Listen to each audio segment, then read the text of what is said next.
Hi everybody, today we're going to do a little unboxing of the new Mega Pit. So when you get your box in the mail, it's going to look like this. It's going to come with a few things. The Mega Pit unboxing is somewhat like your Turner unboxing because it does have legs.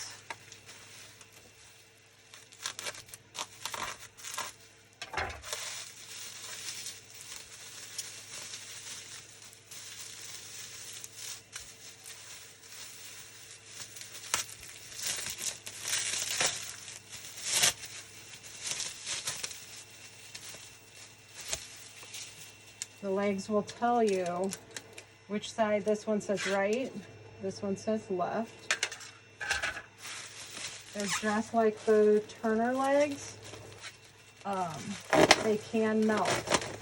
So putting them next to any heat, or if you're using your heat gun while doing epoxy, you just have to be careful with the legs, just like their Turner.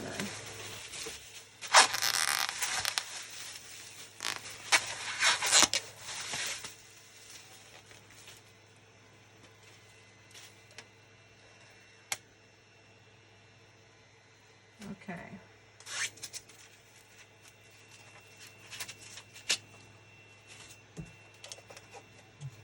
Get all the packing materials out. Give me that screwdriver. So what you're going to do now is, the top of the machine is easy to figure out what the top is because you can see the sticker here. So get that sticker facing the right direction. Unscrew your side screws that come with it. There's also, as you can see, an arrow on this side telling you which side's up. So this is up and this is the left. Make sure we get this right. That just goes right in there like that. Suggest using just a screwdriver, not a power drill. These holes are already pre-drilled for you.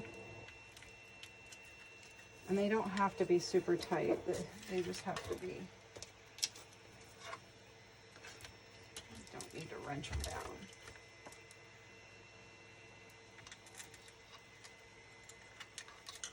And it's not as imperative that these machines are totally level like your Turner. So, pretty easy. It comes with some silicone cups, which, if you're used to using disposables, don't be afraid of these silicone cups. We're going to talk about some tips and tricks on this Mega Tar Pit. I'll show you here. It comes with your stir sticks. If you have a regular tar pit, your stir sticks are a little bit smaller, this size. So the Mega stir sticks are a little bit bigger because obviously the cup is quite a bit bigger that you're using. So I'm going to show you some tricks on measuring. I have never been one to like pour and measure in the cup, but I have done it with this silicone cup and it's worked really well. So what I like to do with these is I like to put my hardener epoxy at the bottom. So I am going to mix 200 mLs of epoxy. So I'm going to fill this to the line of 100. And it's really pretty easy to see. You can use your pump epoxy tops the same way. But I found this works best for me. Everybody has a little bit different way of measuring epoxy. I also like to use large syringes too when measuring epoxy. I sometimes use these instead. I like to draw back 60 mLs at a time and measure that way. So if you're a little paranoid that you're going to get it mixed unevenly, that's another way to go that can work well. Or however you want to measure this and then put it in the silicone cups works well.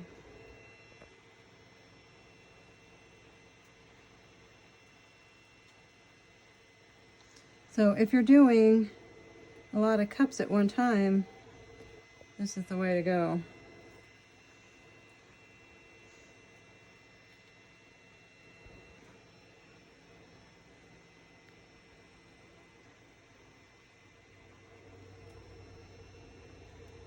Okay.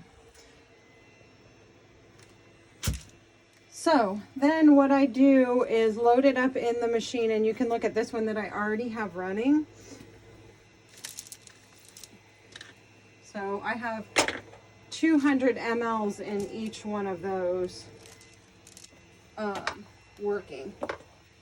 And as you can see, it's not even, doesn't even have a chance of going over the top.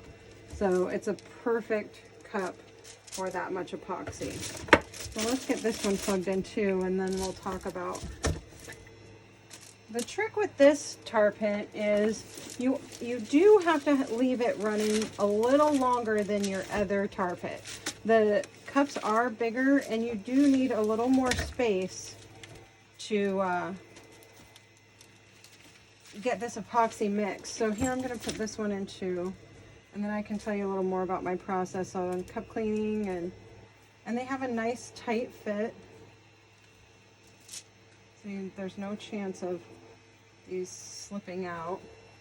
I'm going to go ahead and turn it on and put my stir sticks in. So if you can see in this one, I did, I was a little paranoid at first about making sure these were mixed well enough.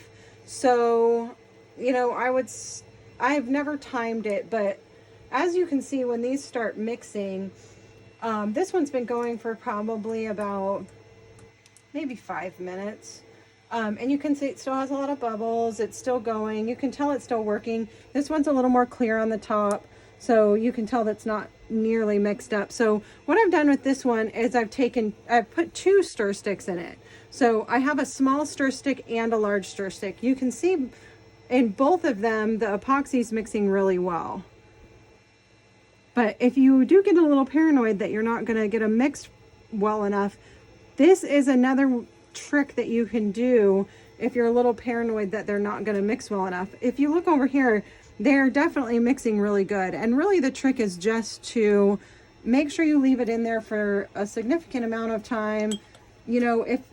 If you're mixing 50 mLs of epoxy, that takes a little more time than if you're just doing 10 at a time or 20 at a time. So it does take a little bit longer for these to mix, but then of course the nice thing about the epoxy mixers is that you can walk away from them and work on other stuff while these are mixing. So I've left them in here for 20 minutes or longer. So it's definitely for the multitaskers out there. So another thing I'll show you is, and you could even put 2 large stir sticks in there if you want. There's 2 large ones I have that are clean.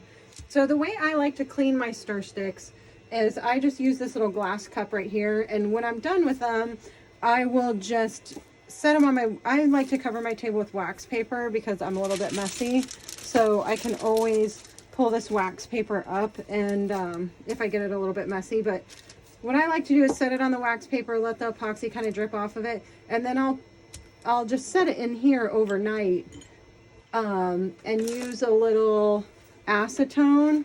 And I just like to pour a little acetone in and get it up over the top, and then I usually leave those in overnight, and then in the morning, then they can just be wiped off and they're ready to go. So that's my process on cleaning my stir sticks.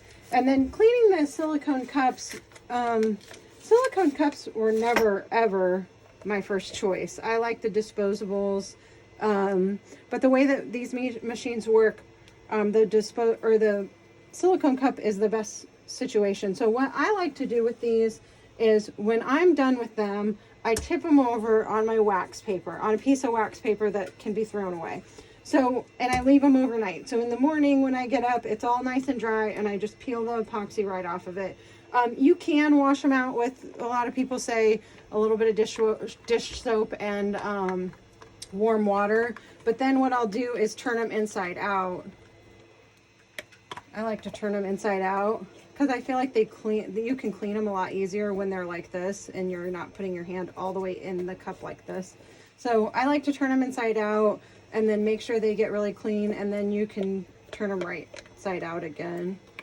So if you're doing a lot of epoxy, this is definitely the way to go.